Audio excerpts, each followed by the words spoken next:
Assalamualaikum warahmatullahi wabarakatuh. Bismillahirrahmanirrahim. Innal hamdalillah nahmaduhu wa nasta'inuhu wa nastaghfiruh wa na'udzu billahi min shururi anfusina wa sayyiati a'malina. Man yahdihillahu fala mudilla lahu wa man yudlil fala hadiya lahu.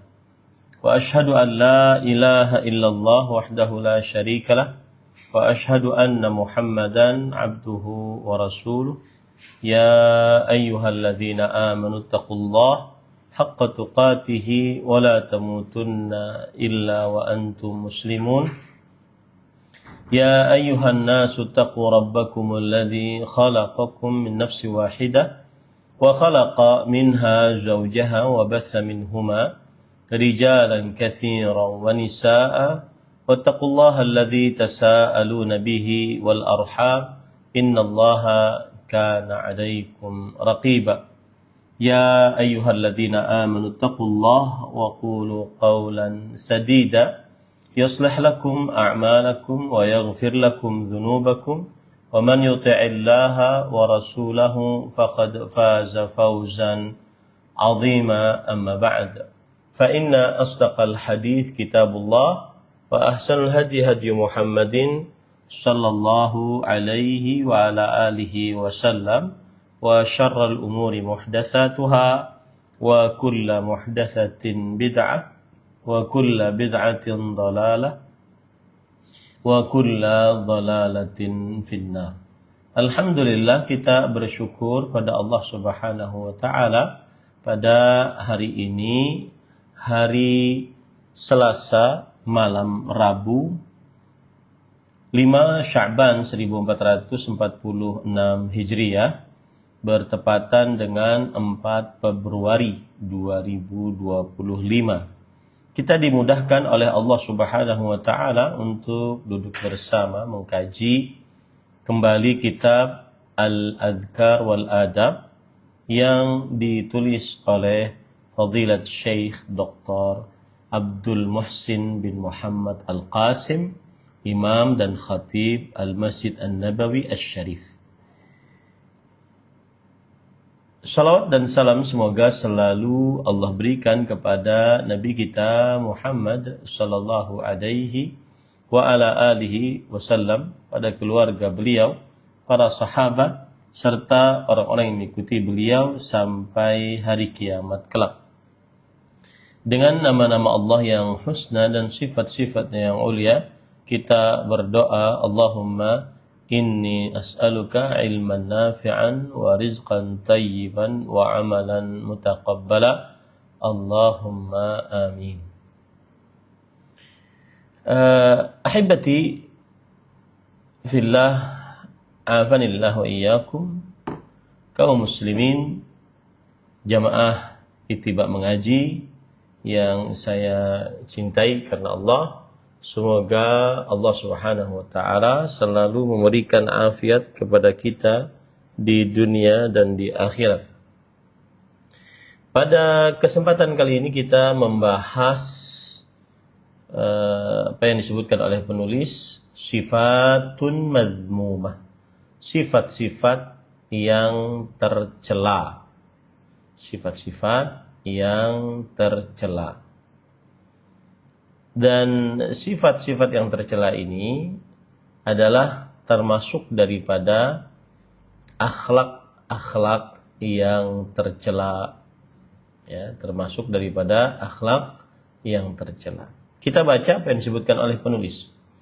Nomor 127, Al-Hasad.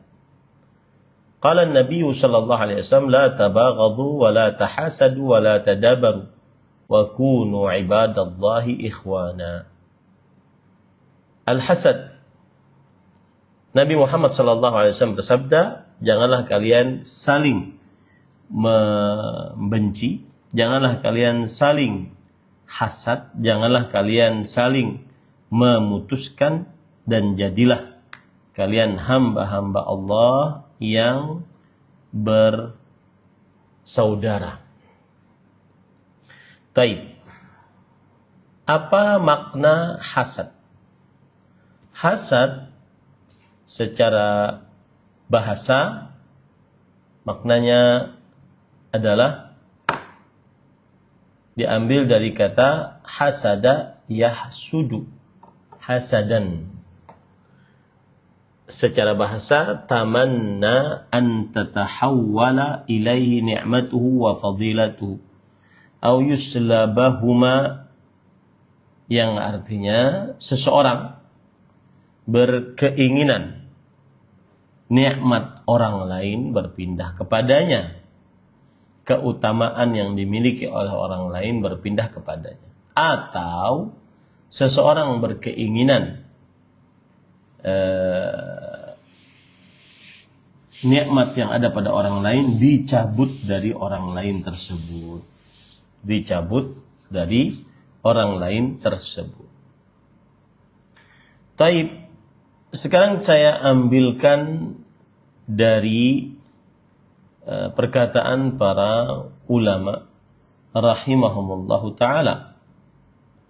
Di antaranya ulama ahli bahasa, yaitu Abdul Qahir Al-Jurjani di dalam kitab At-Ta'rifat. Beliau ini ulama Islam abad ke-5 Hijriah.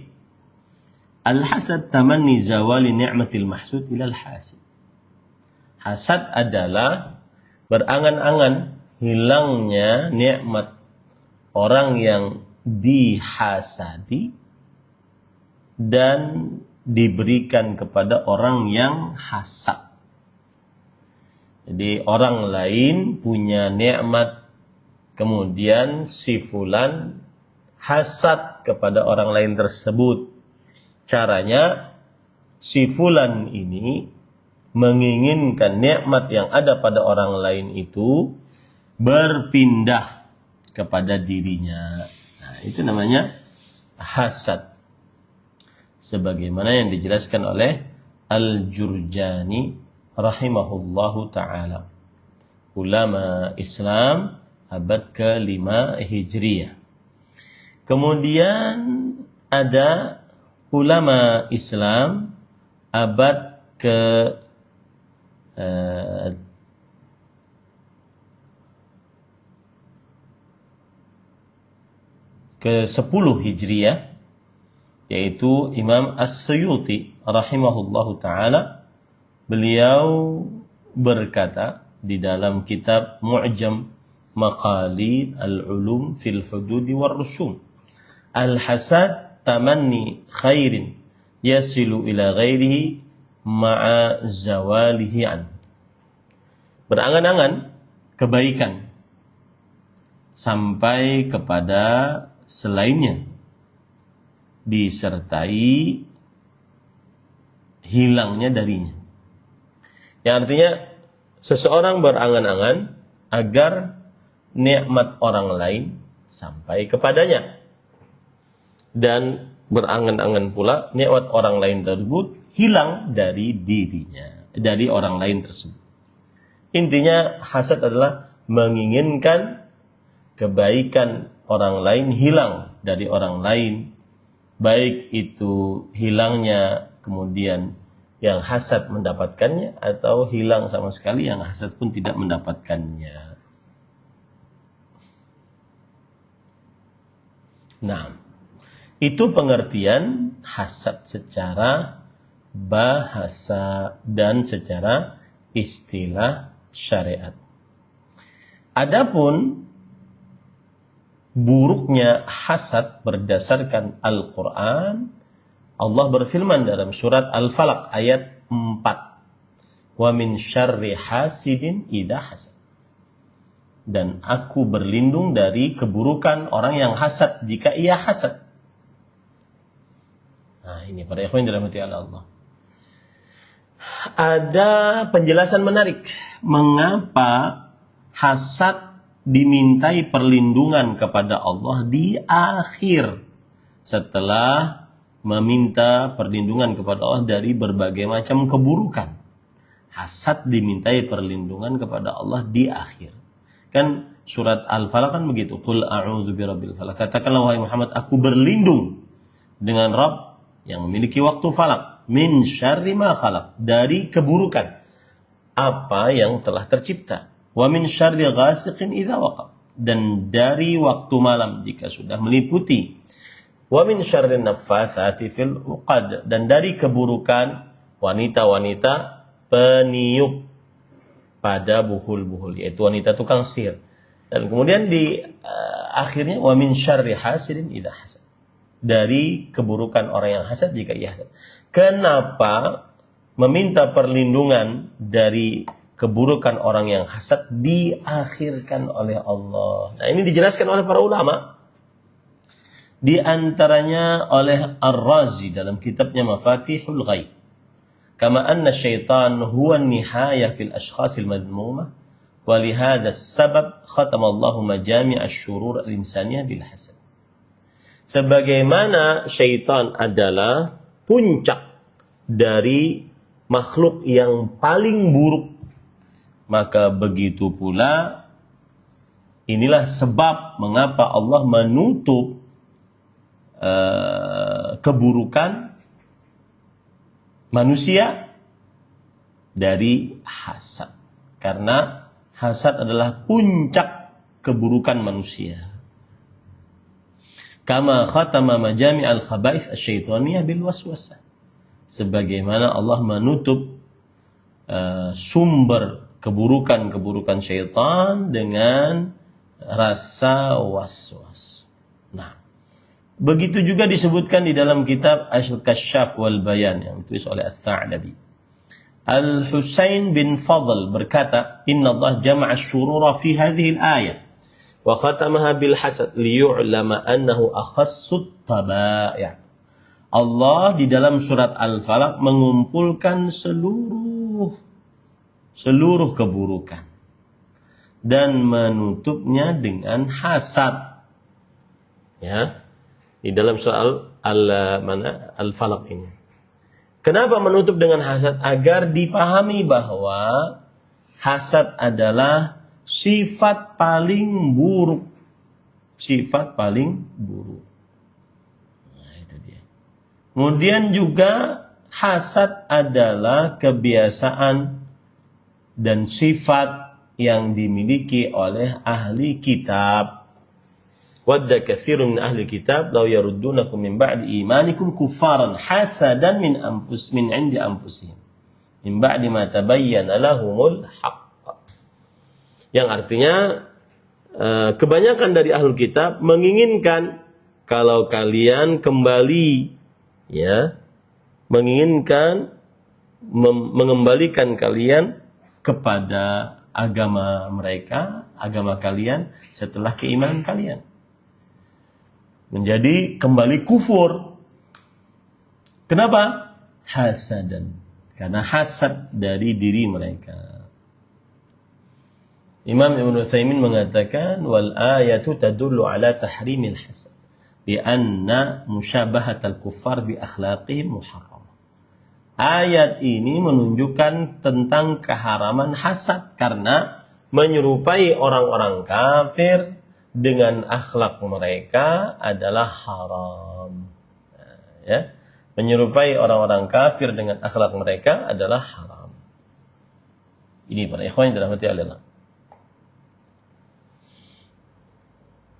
Nah, kemudian juga Allah berfirman dalam itu tadi surat Al-Baqarah ayat 109 ya. Kemudian juga Allah berfirman dalam surat An-Nisa ayat 54. Am lahum nasibu minal mulk fa idzal la yu'dzuna an-nasa naqira am yahsuduna an-nasa ala ma atahumullah min fadlih faqad atayna ala ibrahima al-hikmata al-kitab wal hikmata wa atainahum mulkan 'azima. Yang artinya atau yang maknanya langsung bahwa Allah mensifati kaum Yahudi dengan bakhil dan hasad. Dan ini adalah dua sifat yang paling buruk. Yamna'una ma utu minan ni'mah, tidak mau memberi dari apa nikmat yang Allah berikan. Wa yatamannawna an takuna lahumun ni'matu ghairi. Dan mereka berangan-angan mereka mendapatkan nikmat yang didapati oleh orang lain. Jadi kalau sudah dapat tidak mau ngasih, Tapi kalau yang belum dapat sangat rakus terhadapnya. Ini berarti dari ayat ini keburukan hasad adalah kebiasaan ahlul kitab, terutama kaum Yahudi. Nah, kemudian juga surat An-Nisa ayat 32, wala tatamannau ma faddalallahu bihi ba'dakum ala ba'd lirrijali nasibun maktasabu lin-nisa'i nasibun maktasabna was'alullaha min fadli innallaha kana bikulli syai'in alima. Di dalam ayat ini terdapat larangan seorang manusia berangan-angan untuk mendapatkan apa yang Allah Subhanahu wa taala berikan, kelapangan, keluasan terhadap orang lain. Maka hal tersebut bagian dari tidak ridha dengan pemberian Allah, dan hal tersebut juga terdapat macam dari hasad yang terlarang. Macam dari hasad yang terlarang. Nah, ini para ikhwan itu dari ayat Al-Quran. Sekarang kita ambil ayat dari hadis Rasul sallallahu alaihi wa ala alihi wasallam. Rasulullah sallallahu alaihi wasallam bersabda dalam hadis riwayat Imam Bukhari dan Muslim, sebagaimana yang kita baca hadisnya, la tabaghadhu, janganlah kalian saling memurkai satu dengan yang lainnya. Wala tahasadu, janganlah kalian saling iri satu dengan yang lainnya, yaitu menginginkan kebaikan orang lain hilang dan berpindah kepadanya. Wala tadabaru, dan janganlah kalian saling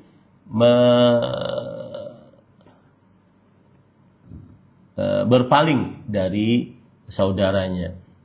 Ya, tadabaru kata para ulama, la yu'ti kullu wahid minkum akhahu duburahu wa qafahu fayu'ridu anhu wa yahjuruhu. Tidak memberi setiap orang dari kalian kepada saudaranya duburnya atau punggungnya, maka dia berpaling dari orang tersebut dan memboikot orang tersebut. Nah, ini disebutkan dalam kitab An-Nihayah fi Gharibil Hadits wal Athar. Jadi yang dimaksud dengan tadabaru, dan jadilah kalian sebagai hamba-hamba Allah yang bersaudara. Hadis riwayat Bukhari dan Muslim. Penjelasannya bagaimana ini? Berkata Imam Ibnu Battal rahimahullah, fihi nahyu 'anil hasadi 'alan ni'am. Di dalamnya terdapat larangan untuk mempunyai sifat hasad atas nikmat-nikmat yang diberikan oleh Allah kepada orang lain. Wa qad nahallahu 'ibadahul mu'minin 'an yatamannau ma faddala bihi ba'dahum 'ala ba'd. Allah telah melarang kepada hamba-hambanya yang beriman untuk berangan-angan dengan apa yang Allah berikan kepada orang lain. Wa amarahum an yas'aluhu min fadli, dan Allah memerintahkan mereka agar memohon kepada Allah dari karunia-Nya. Ya, tidak ada hubungan dengan lain-lain gitu.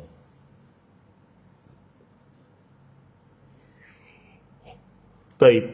Adapun hadis yang lain riwayat Imam Ibnu Majah, dari saya perbanyak hadisnya, dari Abdullah bin Amr bin As radhiyallahu anhu, beliau berkata, qila ya Rasulullah ayyun nasi afdal. Rasulullah sallallahu alaihi wasallam pernah ditanya, manusia apakah yang paling mulia? Maka beliau menjawab, kullu makhmumil qalb saduqil lisan, yaitu seorang yang kalbunya bersih, lisannya jujur. Qalu saduqul lisan na'rifuhu. Lalu para sahabat mengatakan, kalau jujur lisan terus kita faham. Fama makhmumul qalb. Lalu apa yang disebut dengan makhmumul qalb? Makhmumul qalb kata Rasulullah SAW adalah at-taqiyun naqi, la ithma fihi wala baghi wala ghilla wala hasad. Makhmumul qalb yaitu seorang yang hatinya bertakwa, kemudian ikhlas, tidak ada dosa di dalamnya, tidak ada kezaliman, tidak ada pengambilan hak orang lain tanpa kebenaran, dan tidak ada hasad. Ini juga larangan secara tegas dari hadis Rasul sallallahu alaihi wasallam. Kemudian dalil yang lain, hadis riwayat Muslim dari Abu Sa'id Al-Khudri radhiyallahu anhu. anna Jibril atan Nabiy sallallahu alaihi wasallam. Jibril alaihi salam pernah menemui Rasul sallallahu alaihi wasallam. Lalu Jibril bertanya, "Ya Muhammad, ishtakaita?" Wahai Muhammad sallallahu alaihi wasallam, apakah engkau merasakan rasa sakit? Kemudian Rasul SAW berkata, "Na'am, iya." Kemudian Jibril mengatakan, "Bismillahi arqiq min kulli syai'in yu'dzik." Aku dengan nama Allah aku meruqyahmu dari setiap sesuatu yang menyakitimu. Wa min syarri kulli nafs aw 'ainin hasid Allah yashfik. Dan keburukan setiap orang atau mata yang hasad, semoga Allah memberikan kesembuhan kepadamu. Bismillahi arqiq. Dengan nama Allah aku meruqyahmu.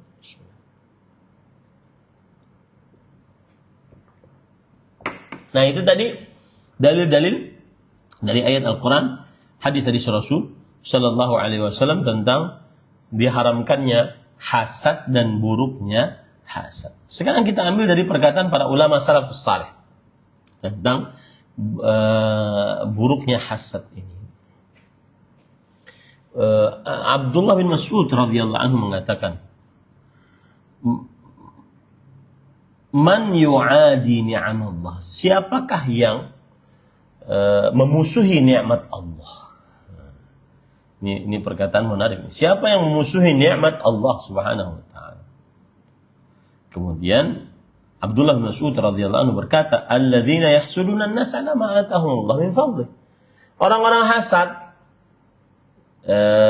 terhadap manusia atas apa yang Allah berikan kepada mereka dari karunia-Nya. Jadi kan hasad itu seperti yang sudah kita ungkapkan tadi, yaitu berangan-angan agar nikmat orang lain hilang. Berarti dia itu memusuhi nikmat Allah. Orang yang hasad itu memusuhi nikmat Allah Subhanahu wa taala. Ya, begitu ya. Nah, kemudian itu disebutkan tadi dalam kitab Bahjatul Majalis. Itu oleh Imam Ibnu Abdul Bar rahimahullahu taala. Nah, kemudian para ikhwah, Anas bin Malik berkata, beliau pada waktu itu melewati sebuah perkampungan yang kosong. Lalu Anas bin Malik berkata, "Hadhihi ahlakaha wa ahlaka ahlaha al-baghy wal hasad." Yang artinya kampung ini dibinasakan olehnya. Dan kampung ini dibinasakan juga penduduknya. Siapa yang membinasakannya? Dua sifat, al-baghyu, al-hasad. Al-baghyu dan al-hasad. Al-baghyu artinya adalah melampaui batas. Al-hasad berangan-angan agar nikmat orang lain hilang. Innal hasada la yutfi'u nural hasanat. Hasad itu memadamkan cahaya kebaikan. Wal baghya yusaddiqu dzalika aw yukadzdzib. Sedangkan hidup yang baghi, yaitu melampaui batas, membenarkannya atau mendustakannya. Fa idza hasadtum fala tabghu. Maka jika kalian hasad, maka janganlah kalian melakukan perbuatan baghi, yaitu melampaui batas.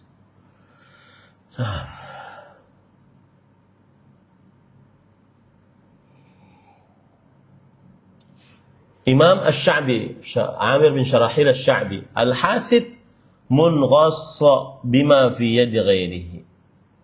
Orang yang hasad itu adalah orang yang menyelam atau tenggelam dengan apa yang ada di tangan oleh orang lain. Enggak ada manfaatnya tenggelam di apa yang ada diterima oleh orang lain. Imam Asy-Syafi'i rahimahullah berkata, al-hasid tawilul hasarat wa adimud darajat. Orang yang hasad adalah orang yang apabila dia hasad terus-terusan, maka dia benar-benar panjang kerugiannya dan tidak memiliki derajat, dia tidak memiliki tingkatan yang tinggi kelak di hari kiamat. Ada perkataan menarik lagi, Hatim Al-Asam mengatakan aslul ma'siyah thalathatu asya'. Pokok atau sumber maksiat ada 3. Yang pertama al-kibru, kesombongan, al-hirsu, ketamakan, al-hasadu, hasad, iri, menginginkan kebaikan orang lain tanpa menginginkan kebaikan orang lain, ya, dan hilang dari orang lain kebaikannya. 128 su'udzan, berburuk sangka. Qala Nabi sallallahu alaihi wasallam iyyakum wadh-dhann fa inna dhanna akdzabul hadits. Iyyakum artinya jauhilah. Ini peringatan agar kaum muslimin tidak melakukannya. Wadh-dhann, dhann adalah prasangka. Sesungguhnya prasangka adalah perkataan yang paling dusta. Kenapa? Karena ucapan berdasarkan prasangka ini kebanyakannya dusta. Ya, kebanyakannya adalah dusta. Taib. Sekarang 129 al-hajru, yaitu memboikot seorang muslim. Ya, ini juga termasuk sifat yang tercela dari seorang muslim. Nabi Muhammad SAW bersabda, la yahillu li muslim, la yahillu tidak halal, berarti haram untuk muslim siapapun dia.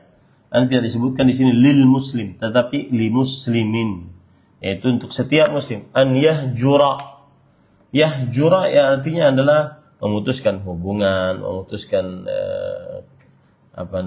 kelakuan. Akhahu fawqa tsalas, saudaranya lebih daripada 3 hari. Yaltaqiyani fayu'ridu hadha wa yu'ridu hadha wa khairuhuma alladhi yabda'u bisalam. Yaitu mereka berdua, tetapi yang ini menghadap ke sana, yang ini menghadap ke sana. Dan sebaik-baik dari mereka berdua adalah yang memulai salam.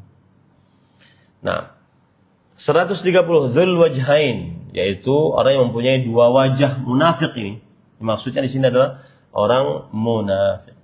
Qala Nabi sallallahu alaihi wasallam inna syarran nas dzul wajhain alladhi yati haula biwajh wa haula'i biwajh. Nabi Muhammad sallallahu alaihi wasallam bersabda, sesungguhnya manusia paling buruk adalah yang mempunyai 2 wajah. Datang ke kelompok ini seperti ini, datang ke kelompok sana seperti ini. Ini munafik namanya, ya. Yaitu bermuka 2. 131 al-ghish, yaitu penipuan dengan segala macam bentuk penipuannya, ya. Qala Nabi sallallahu alaihi wasallam man ghashana falaysa minna. Barang siapa yang menipu kami maka bukan dari kami.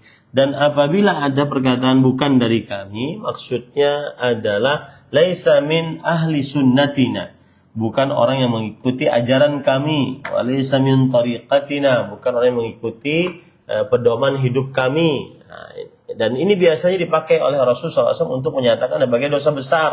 Maka segala macam penipuan adalah sifat yang tercela. Segala macam penipuan adalah sifat yang tercela. 132 yang terakhir dari bab sifat tercela, su'alun nas bi amwalahum, meminta kepada manusia harta-harta mereka, ya. Maksudnya ini adalah apabila dia sering minta-minta dan dia tujuannya adalah untuk memperbanyak harta, tidak mau kerja, hanya sekedar minta-minta saja. Kemudian ada yang mengomentari, lah kerjaan saya itu tadi minta-minta. Jadi tidak bekerja tapi kerjaannya minta-minta. Qala Nabi sallallahu alaihi wasallam man sa'ala an-nasa amwalahum takaththuran fa innama yas'alu jamran falyastaqilla aw liyastakthir. Barang siapa yang meminta kepada manusia harta mereka takaththuran. Takaththuran artinya adalah untuk memperbanyak harta. Dia punya harta tapi dia sukanya minta-minta, ya. Nah, maka sesungguhnya dia meminta jamran, yaitu meminta batu api yang disiksa untuknya kelak pada hari kiamat. Falyastaqilla aw liyastakthir, yang artinya silahkan kalian minta-minta sedikit atau minta-minta banyak. Dan ini adalah ancaman, ya, inilah ancaman, bukan berarti disuruh minta-minta. Nah, hadis riwayat Muslim. Nah, ini selesai. Para ikhwan yang dirahmati oleh Allah, bab tentang riwayat sifat-sifat tercela. Sekarang kita masuk kepada al-mar'ah, yaitu akhlak dan adab-adab yang berkaitan dengan perempuan. Yang pertama adalah al-haya. Di nomor 133, al-haya, yaitu sifat malu. Qala Nabi sallallahu alaihi wasallam, al-haya kulluhu khair. Nabi Muhammad sallallahu alaihi wasallam bersabda dalam hadis riwayat Imam Muslim bahwa sikap malu seluruhnya adalah baik. Ya. Nah, apa pengertian al-haya? Yaitu sifat malu. Dalam pengertian bahasa artinya adalah diddul waqah. Kebalikan dari waqaha. Waqaha itu keburukan. Ya. Keburukan yang nampak gitu. Adapun al-haya, sifat malu secara istilah syariat, ini kita ambil pendapat dari Al-Hafidh Ibnu Hajar Al-Asqalani rahimahullah dalam kitab Fathul Bari. Haya adalah khuluqun yab'atsu sahibahu ala ijtinabil qabih wa yamna'u min at-taqsir fi haqqi dzil haqq. Sifat malu adalah akhlak yang membuat pemiliknya menjauhi yang buruk. Nah, itu sifat malu yang benar. Kalau membuat pemiliknya malah meninggalkan yang baik karena dalih malu, ini bukan sifat malu yang terpuji. Sifat malu adalah sifat yang menumbuhkan bagi pemiliknya untuk menjauhi perbuatan-perbuatan buruk. Dan para ikhwan dirahmati oleh Allah Subhanahu wa taala, malu di dalam Al-Qur'an disebutkan oleh Allah Subhanahu wa taala, di antaranya adalah, saya ambilkan dalil yang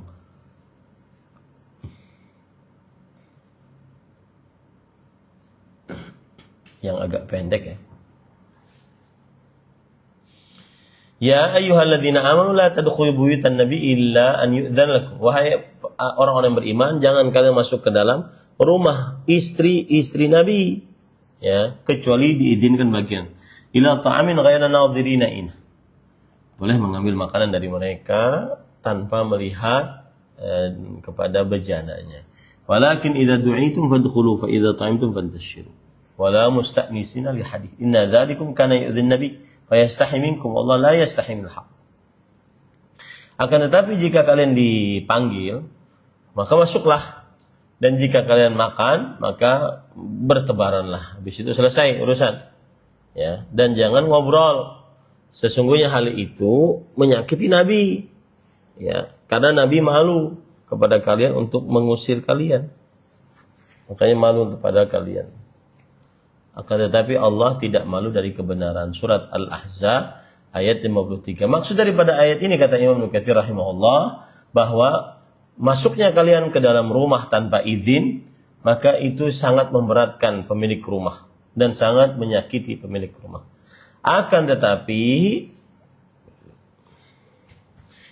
beliau senantiasa membenci untuk melarang hal tersebut karena sikap pemalunya alaihi salam.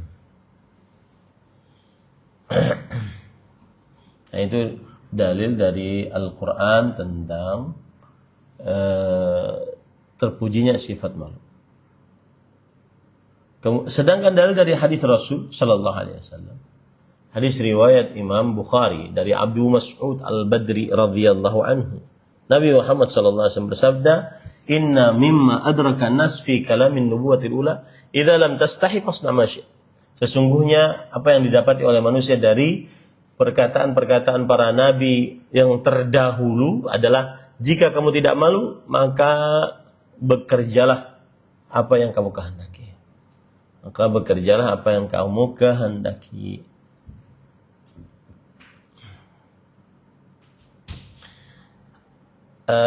kemudian Rasulullah SAW bersabda, al-haya'u syu'batun minal iman. Sifat malu adalah bagian dari keimanan. Maksudnya adalah al-haya' yaqta'u sahibahu minal ma'asi wa yahjuzuhu anha wa sara bidzalika minal iman. Bahwa sikap malu memutuskan pelakunya dari maksiat-maksiat dan menahan pelakunya dari melakukan hal tersebut. Maka akhirnya itu termasuk bagian daripada iman, itu amal saleh. Nah, ini tidak diperbolehkan.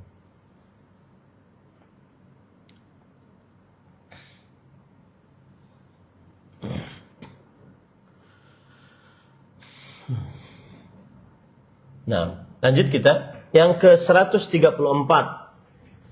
Wujubu taghtiyatil wajh, wajib menutup wajah. Qalat Aisyah radhiyallahu anha, yarhamullahu nisa'al muhajirat al-awwal lamma nazalat wal yadribna bi khumurihinna ala juyubihinna syaqaqna murutahunna fakhtamarna biha.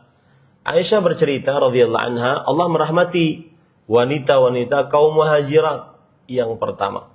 Ketika turun ayat yaitu surat Al-Ahzab, ya. Itu ya, surat Al-Ahzab.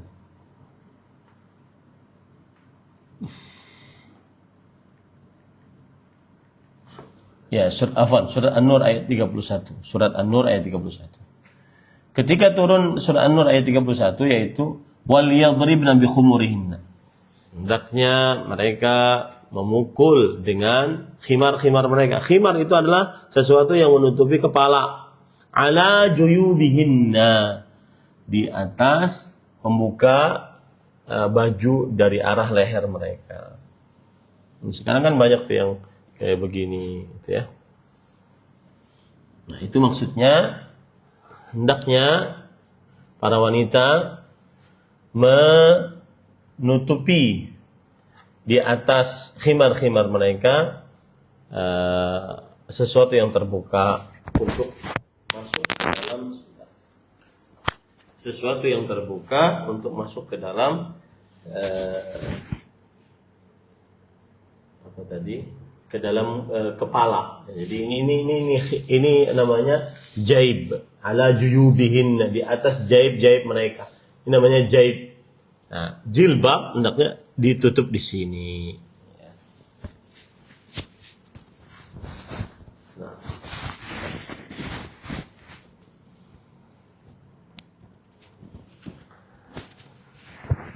Nah, para wanita ketika turun ayat ini syaqaqna murutahum, mereka robek kain mereka. Ya, kain mereka. Untuk apa? Kain itu untuk menutupi wajah mereka, kepala, leher, dan dada. Dengan mencontoh ayat tadi. Fakhtamarna biha, lalu akhirnya mereka melakukan penutupan dengan murutahunna tadi. Yaitu jilbabnya akhirnya diikat di bawah dagu, kemudian menutupi antingnya, lehernya, kalungnya, dan seterusnya. Ke-135, ghaddul basar, menutup atau menundukkan pandangan. Qala Jarir bin Abdullah radhiyallahu anhu, sa'altu Rasulullah sallallahu alaihi wasallam an nadratil faj'ah fa amarani an asrifa basari. Jarir bin Abdullah berkata, aku pernah bertanya kepada Rasulullah SAW tentang penglihatan tiba-tiba. Maksudnya apa?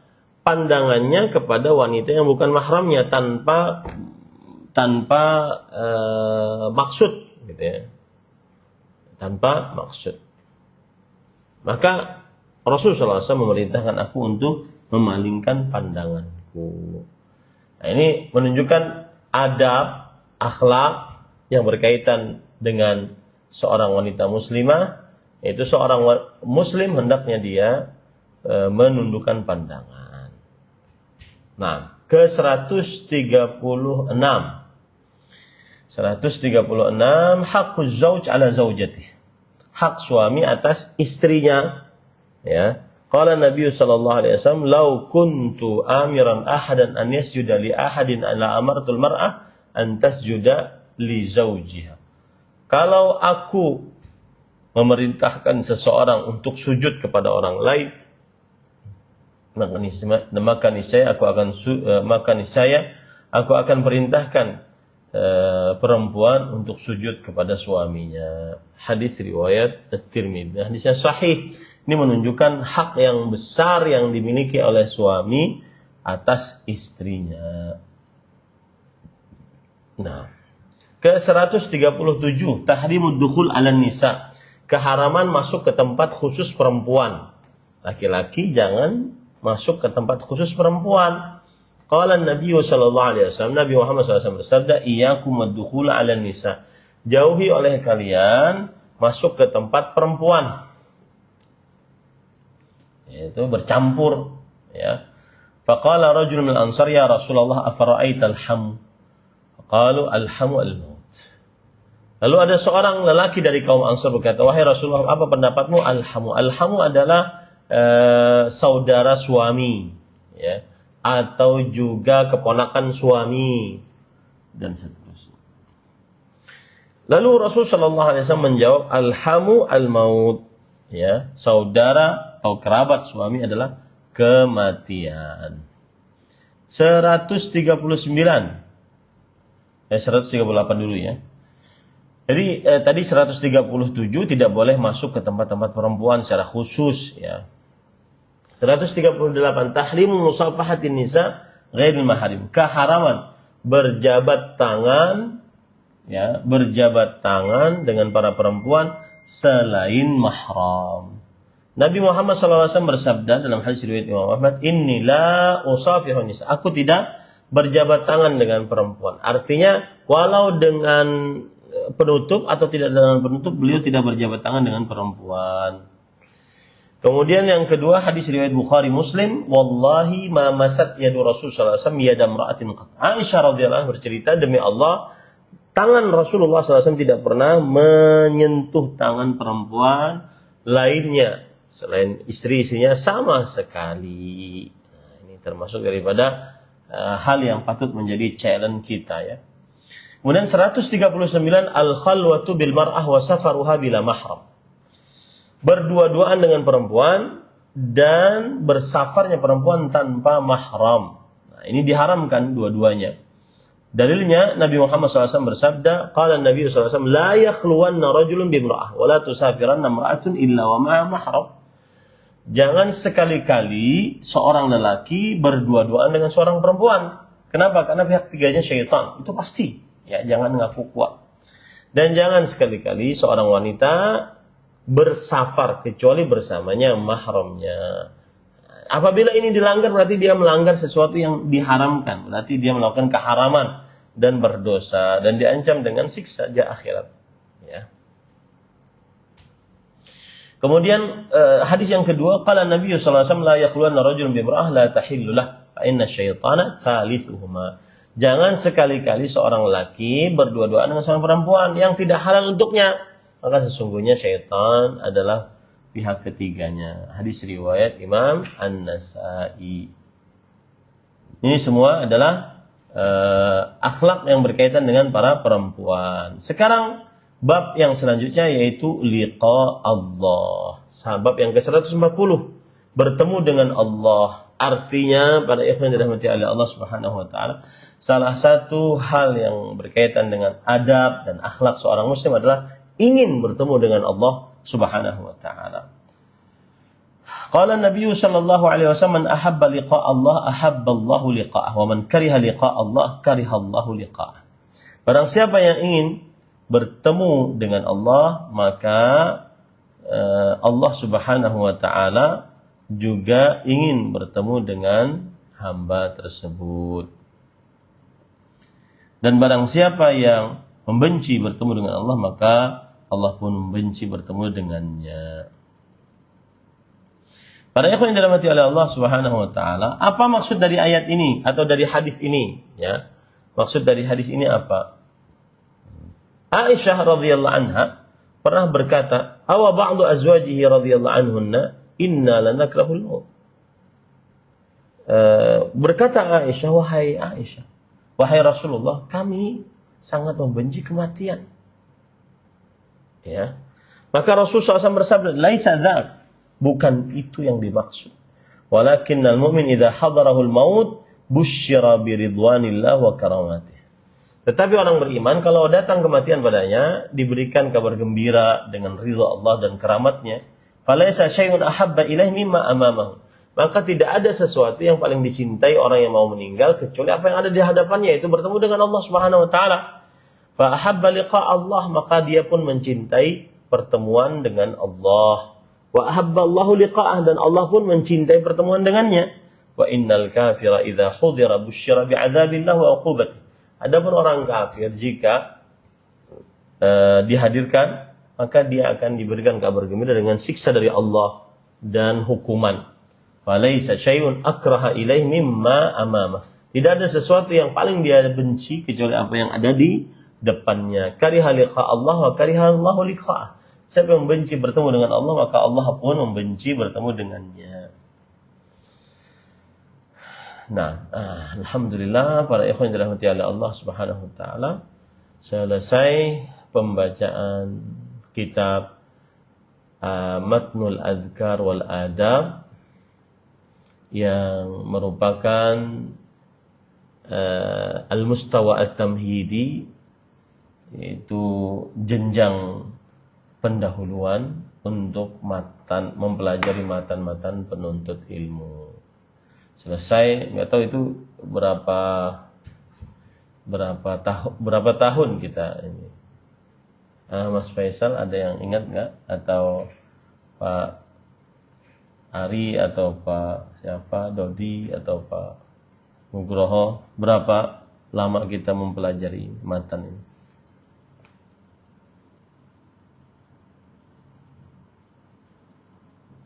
Ya, ini yang bisa disampaikan. Wallahu alam. Silahkan saya kembalikan kepada pembawa acara. Nah. Oke.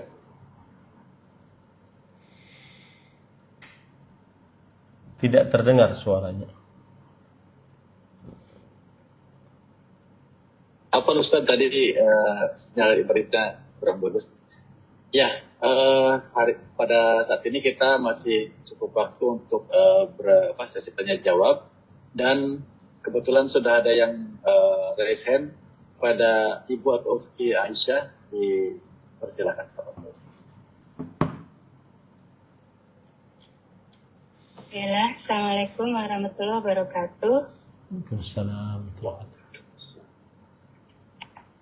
Poin terakhir Pak Ustaz tentang ingin berjumpa dengan Allah gitu ya. Inginnya itu kan saya itu wafat di tempat terbaik, dalam kondisi terbaik gitu kan. Tapi kan nggak tahu ajal itu kapan gitu. Nah, misal ketika saya pergi ke pasar, sering ke pasar karena saya punya warung kecil, mana yang lebih baik menurut Pak Ustadz ketika saya bawa motor ya? Apakah lebih baik saya membaca Al-Quran dari hafalan walaupun hanya juz 30 dibolak-balik gitu ya, ataukah mendengarkan murotal Sesuroim gitu. Yang menurut Pak Ustadz yang terbaik itu yang mana? Yang pilihan pertama apa, Bu? Pilihan pertama, apakah lebih baik saya melafadzkan Al-Quran dengan lisan saya dari juz 30, misalnya dari Anas, Al-Falaq, Al-Ikhlas, bolak-balik gitu ya. Tapi lisan saya yang mengucapkan gitu. Insya Allah kan berarti lebih fokus ya. Ataukah mendengarkan gitu kan? Kalau mendengarkan pahalanya sama kan? Gitu. Mendengarkan dari murotal Sesuraim. Tidak berharap ketika bawa motor mati sih. Cuman kalau misalnya itu terjadi kan inginnya husnul khotimah gitu Pak Ustadz. Iya, Ibu. Baik. Bismillah, walhamdulillah, wassalatu wassalamu ala Rasulillah wa ala alihi wa ashabihi wa man wala amma ba'd. Kaidah di dalam memilih dari 2 kebaikan atau 3 kebaikan yang diinginkan untuk dikerjakan pada saat yang bersamaan? Jawabannya adalah 1, amalkan yang paling ikhlas. Yang kedua, amalkan yang paling bermanfaat untuk qalbunya. Untuk qalbunya. Yang ketiga, amalkan yang paling maslahat mendatangkan kebaikannya. Nah, itu 3 itu. Ya. Karena 3 itu yang bisa membedakan. Yang pertama ikhlas, yang kedua paling maslahat, paling mendatangkan manfaat untuk kalbunya, dan yang ketiga adalah yaitu yang paling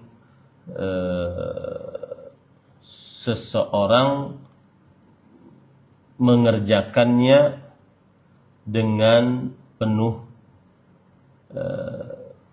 keinginan penuh mendapatkan pahala dari Allah Subhanahu wa taala. Di situ kita bisa membedakan satu dengan yang lainnya. Karena dua-duanya baik, Bu. Tapi ada batasan-batasan atau ada yang sudah disebutkan tadi di dalam jawaban. Contoh yang lain juga misalkan ya. Saat saya ingin umroh, tetapi ini ibu ingin menyicil rumah bakti orang tua kan? Nah, sedangkan di sana ada ingin umroh. Mana yang didahulukan? Sedangkan duitnya terbatas. Jawabannya tadi yang pertama, mana yang paling ikhlas. Yang kedua, mana yang paling bermanfaat untuk kalbunya. Dan yang ketiga, mana yang paling maslahat untuk dirinya. Nah. Boleh satu lagi Pak Ustadz? Silahkan Ibu. Apakah termasuk adab yang baik ketika kita melazimkan zikir tapi di kajian gitu, misalnya di masjid kita beristighfar, tapi itu tidak mengganggu teman sebelah dan tidak kelihatan orang lain, atau apakah lebih baik diam saja gitu? Tentunya bismillahirrahmanirrahim wassalatu wassalamu ala Rasulillah, tentunya berzikir lebih utama daripada mengobrol, dan tentunya saat sudah mulai kajian lebih utama mendengarkan kajian daripada berzikir, apalagi daripada ngobrol. Begitu Ibu. Wallahu a'lam. Nah, jazakumullah khairan Pak Ustaz, barakallahu fikum. Wa fikum barak. Nah.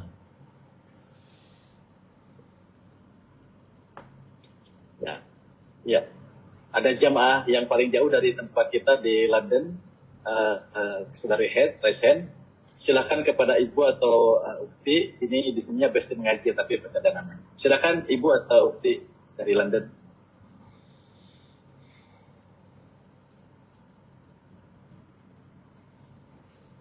Alhamdulillah. Bismillah. Jazakallahu khairan host.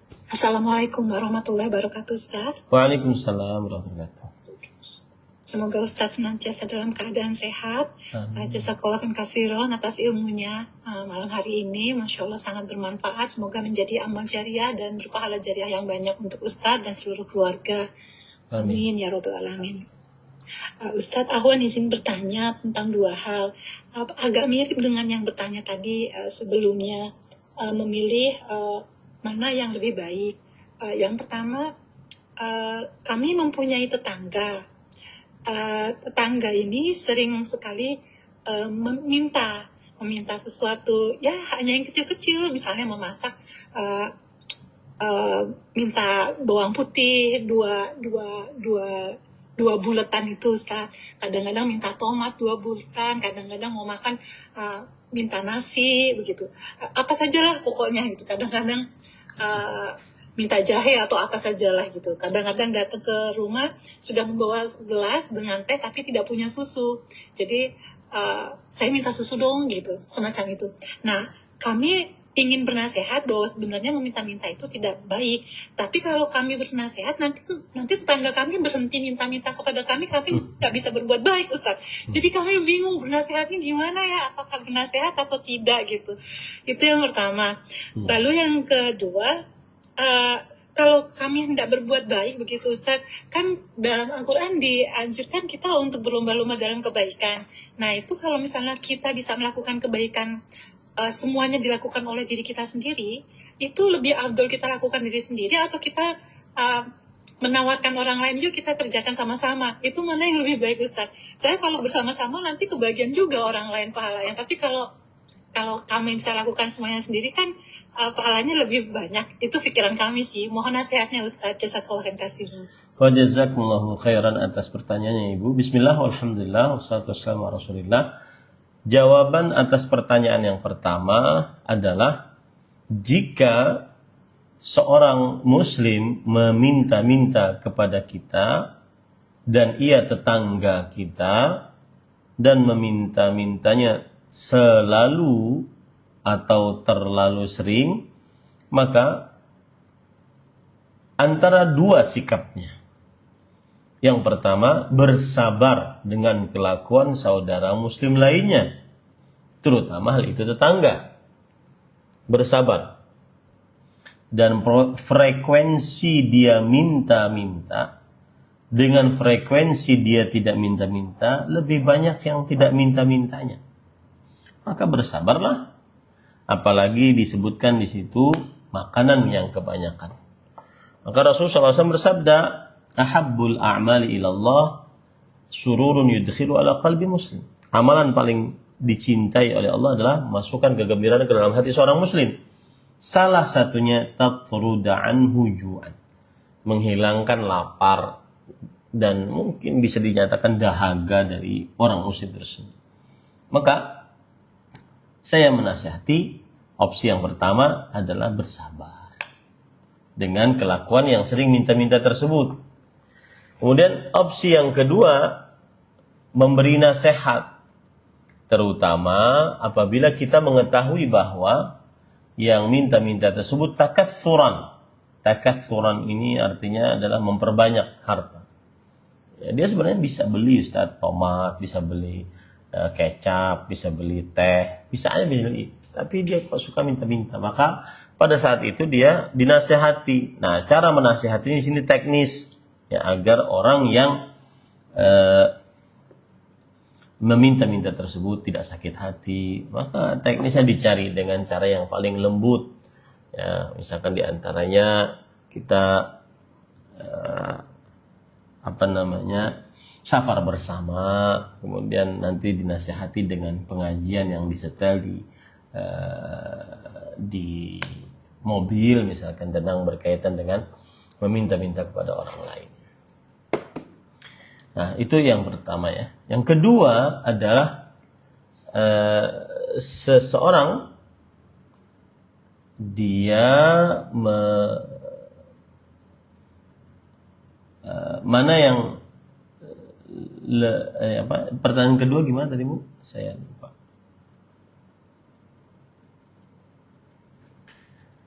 Beramal ini bersama-sama atau sendirian? Oh iya, membantu orang ya, membantu orang bersama-sama atau sendirian gitu ya. Maka jawabannya adalah jika ingin pahala banyak, maka silahkan untuk membantu orang lain sendirian. Pahalanya tentunya banyak karena dia akan mendapatkan pahala. Tetapi jika mengajak orang lain juga boleh.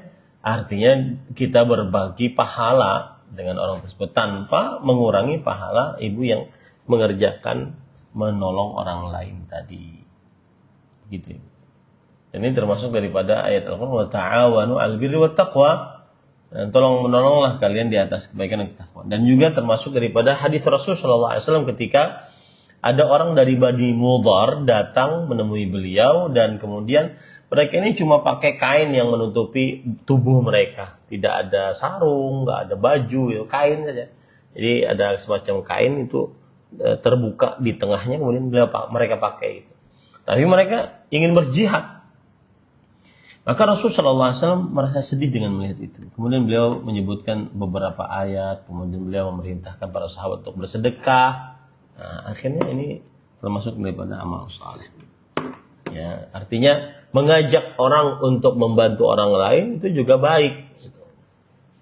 Maka dua-duanya bisa dikerjakan, baik dia melakukannya sendiri ataupun pada orang lain, atau bersama dengan orang lain maksud saya. Wallahu a'lam.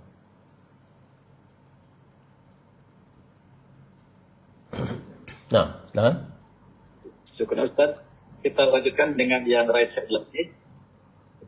Silakan kepada Ufti atau Ibu Lili, silakan.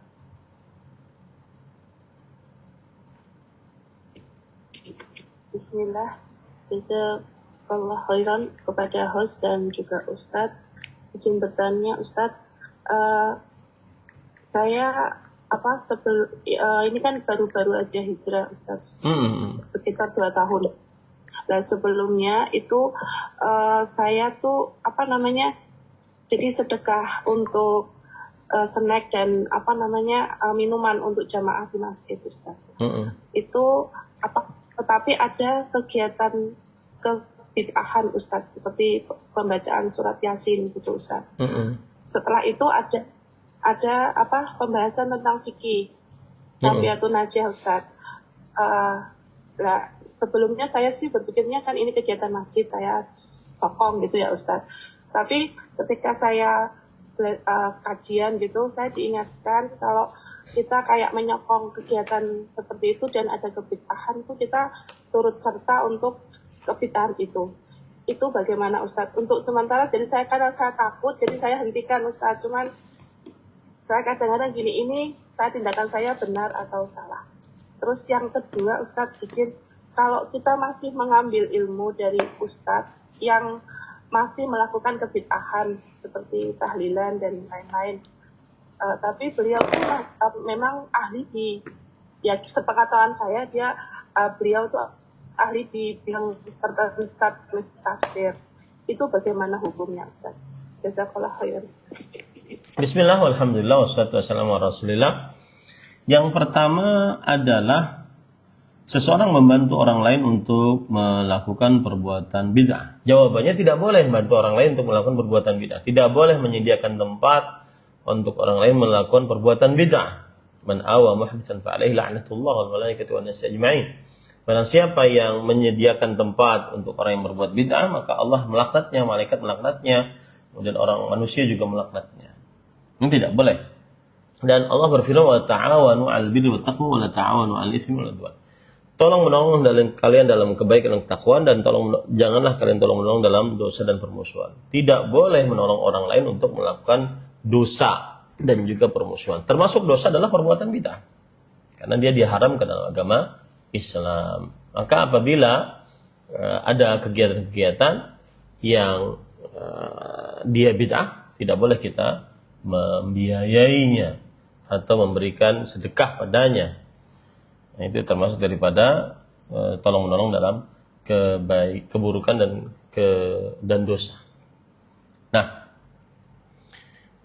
kalau sudah kita dapati jawaban seperti itu, lalu Ustadz, kalau seandainya saya tidak membantu atau bagaimana, maka saya mungkin akan mendapatkan kriminalisasi, terancam nyawa. Pada saat itu, kalau urusannya dengan nyawa, berarti keadaan terpaksa, tidak mau seseorang membantunya. Tetapi asal hukumnya tidak membantu. Nah, kemudian mengambil ilmu. Nah, ini penting banget. Mengambil ilmu dari seorang ahli agama, tetapi dia masih melakukan maksiat. Di antaranya melakukan perbuatan bid'ah. Maka jawabannya, yang ilmunya seperti ustadz tersebut ada di dalam ustadz-ustadz yang tidak mengerjakan perbuatan bid'ah. Maka carilah ilmu dari ustadz tersebut yang tidak mengerjakan perbuatan bid'ah. Wallahu a'lam. Nah.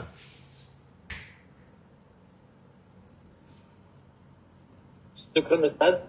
Ada pertanyaan melalui kolom chat room. Saya akan bacakan dimulai dari yang paling duluan bertanya, dari salah seorang jamaah Umar Ahmad. Bismillahirrahmanirrahim. Assalamualaikum warahmatullahi wabarakatuh. Assalamualaikum ilaikum ya Ustaz. Ustaz, ketika berdoa, ketika sujud di dalam sholat, apakah adabnya diawali dengan pujian kepada Allah, kemudian sholawat Nabi, lalu menyampaikan doa kita, lalu mengucapkan amin ya rabbal alamin? Apakah betul seperti itu Ustaz? Doa di mana? Di dalam apa? Silakan. Doa di dalam apa kan? Sujud Ustaz. Oh iya. Di dalam Bismillah, sujud alhamdulillah, wassalatu wassalamu ala Rasulillah. Doa di dalam sujud, memang asal hukumnya berdoa itu kita harus beristighfar, muji Allah, bersolawat, termasuk adab-adab dalam berdoa. Apakah itu dilakukan saat sujud? Maka jawabannya tidak juga dilakukan seperti itu. Tapi kalau dilakukan bagaimana? Boleh enggak? Jawabannya boleh, silahkan, tidak mengapa. Tapi Rasul Shallallahu Alaihi Wasallam bersabda, aqrabu ma yakunu abdu min rabbi fa huwa sajid fa aktsiru fihi min du'a. Keadaan paling dekat antara seorang hamba dengan Allah adalah saat dia sujud, maka perbanyaklah doa. Nah, doa di sini langsung berdoa juga tidak mengapa, ya, itu boleh saja. Artinya keadaannya saja sudah menunjukkan dia itu adalah waktu keadaan mustajab, maka langsung berdoa tidak mengapa. Wallahu a'lam.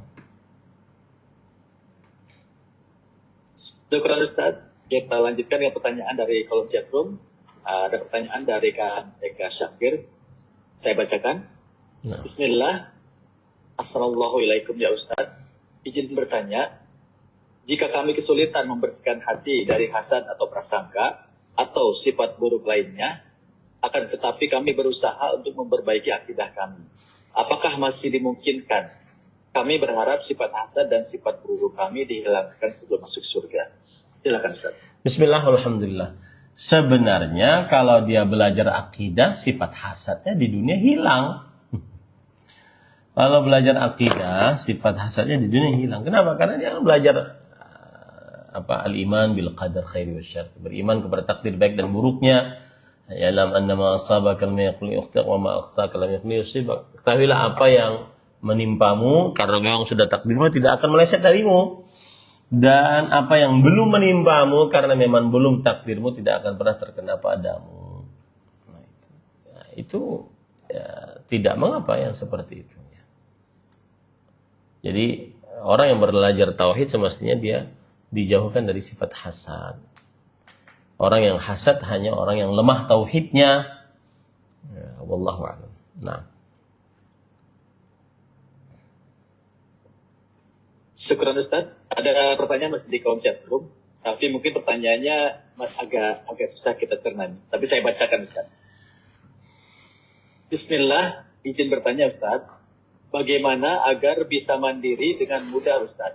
Sebenarnya sudah usaha, tapi memang masih ada kendala di hasil. Apa kiat kita agar bisa mandiri secara optimal?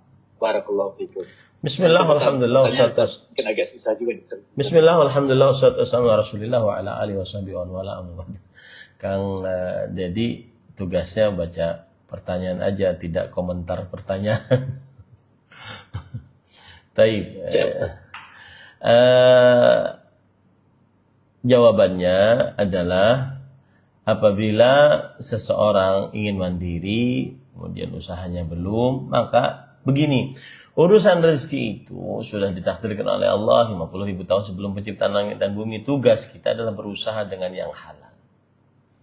Tugasnya berusaha dengan yang halal. Sama cari pekerjaan juga gitu, ya. Nah, ini ada video yang terbaru, mungkin dilihat di akun Instagram saya, bahwa perkataan yang terbaik saat urusan rezeki dan saat mencari pekerjaan adalah al-wadhifah tabhathu an sahibiha al-munasibilah. Sebuah pekerjaan akan mencari pegawai yang sesuai dengan pekerjaan tersebut. Jadi sebenarnya seperti orang pegang remote. Rezeki kita itu sudah ada di mana gitu. Nah, kita pegang nih remote-nya nih. Rezekinya sudah ada. Cuma belum sampai aja remote ke dengan rezeki itu. Kalau sudah sampai mentok, nah itu baru dapat. Nah, seperti itulah kita mencari rezeki, ya. Jadi kalau ditanya belum mandiri, kemudian bagaimana cara mandi. Ini maka maksudnya mungkin cara agar seseorang hidupnya tidak tergantung dengan orang lain, dengan orang tua, dengan kakak adik, ya maka jawabnya berusaha dengan cara yang halal. Selama masih berusaha, selama itu dia terpuji di sisi Allah Subhanahu wa taala, tidak minta-minta. Wallahu a'lam. Nah, syukran Ustaz. Masih ada satu pertanyaan dari chatroom. Langsung saya bacakan karena sudah waktu. Assalamualaikum warahmatullahi wabarakatuh Ustaz. Semoga Allah selalu menjaga Ustaz dan keluarga. Beberapa teman-teman dalam kurung rekan kerja saya saat libur panjang kemarin menyewa villa dengan tujuan healing. Dari rombongan itu ada juga rekan laki-laki yang ikut, meskipun kamarnya terpisah. Saya sendiri tidak nyaman dengan apa yang rekan-rekan kerja saya rencanakan dan laksanakan. Namun keterbatasan waktu, saya tidak bisa menasihati bagaimana baiknya saya menasihati mereka, Ustaz. Khawatir nanti dicontoh oleh siswa-siswi kami. Silakan, Ustaz. Pertanyaannya kurang jelas. Coba diulangi, mohon maaf. Ya. Beberapa teman-teman rekan kerja saat libur panjang kemarin menyewa villa dengan tujuan healing. Dari rombongan itu ada juga rekan laki-laki yang ikut, meskipun kamarnya terpisah. Saya sendiri tidak nyaman dengan apa yang rekan-rekan kerja saya rencanakan dan laksanakan. Namun keterbatasan waktu, saya tidak bisa menasihati. Bagaimana baiknya saya menasihati mereka, Ustaz? Khawatir nanti dicontoh oleh siswa-siswi kami. Mungkin ini guru ya, guru kemudian ingin berlibur, kemudian di sana ada guru-guru perempuan dan ada guru laki-laki. Jawabannya adalah hendaknya jika seorang para kelompok perempuan, ya biarkan dia dengan kelompok perempuannya. Jangan sampai ada laki-laki yang ikut nyampur yang bukan mahramnya. Iyyakum ad-dukhul 'ala nisa. Jauhi oleh kalian dari sikap masuki ke tempat-tempat perempuan. Ya. Lalu kalau sudah terjadi, ya bagaimana? Ya jaga jarak, jaga pandangan, jangan sampai ada kumpulan laki-laki perempuan tanpa mahram, jangan sampai ada khalwat berdua-duaan antara laki-laki dan perempuan, ya, tanpa ada mahramnya. Nah, kalau sudah terjadi seperti itu. Wallahu a'lam. Syukran wa jazakallahu khair Ustaz atas semua ilmunya. Alhamdulillah pertanyaan dari RSN maupun dari chatroom sudah selesai semua, sudah habis. Dan kepada Ustaz sebelum ditutup mungkin ada nasihat untuk buat kami. Silakan Ustaz. Bismillah, walhamdulillah, wassalatu wassalamu ala rasulillah wa ala alihi wa sahbihi wa man wala amma ba'd. Nasihatnya adalah agar seorang muslim senantiasa berorientasi akhirat. Jangan sampai dia berorientasi selain akhirat. Karena akhiratlah yang akan kekal abadi, wal akhiratu khairun wa abqa. Kehidupan akhirat adalah lebih baik dan lebih kekal. Kalau orang sudah dalam pikirannya bagaimana saya bisa selamat di akhirat, bagaimana saya bisa sukses di akhirat, maka kehidupan dunia hanya sebatas dia ingin mengumpulkan bekal saja. Tidak ada keinginan-keinginan lainnya.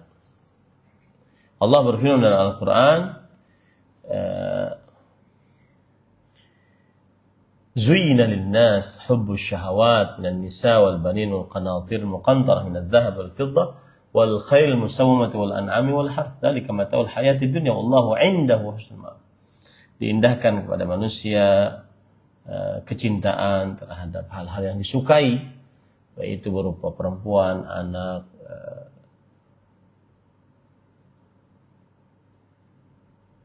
kemudian harta yang bertumpuk dari emas dan perak, kemudian binatang-binatang ternak, disukai manusia. Tetapi itu adalah kehidupan, perhiasan kehidupan dunia. Dan Allah Subhanahu wa taala memiliki yang lebih baik daripada itu semua. Kapan seseorang melalaikan kewajiban, melanggar larangan karena dunia, mendapatkan dunia, maka ingat baik-baik, wallahu indahu husnul ma'ab. Di sisi Allah, Allah memiliki surga yang lebih baik daripada apa yang kalian usahakan. Wallahu a'lam. Syukran wa jazakallahu khair Ustaz. Semoga ilmu yang disampaikan memberikan keberkahan kepada kami semua, dan semoga Allah senantiasa melindungi dan merahmati Ustaz sehingga tetap bisa hadir di tengah kajian kami bersama. Mari kita akhiri dengan ucapan doa kafaratul majlis. Subhanakallahumma wa bihamdika asyhadu an la ilaha illa anta astaghfiruka wa atubu ilaik. Wassalamualaikum warahmatullahi wabarakatuh. Waalaikumsalam warahmatullahi wabarakatuh. Barakallahu. Jazakumullah khair. Barakallahu fiik. Ustaz.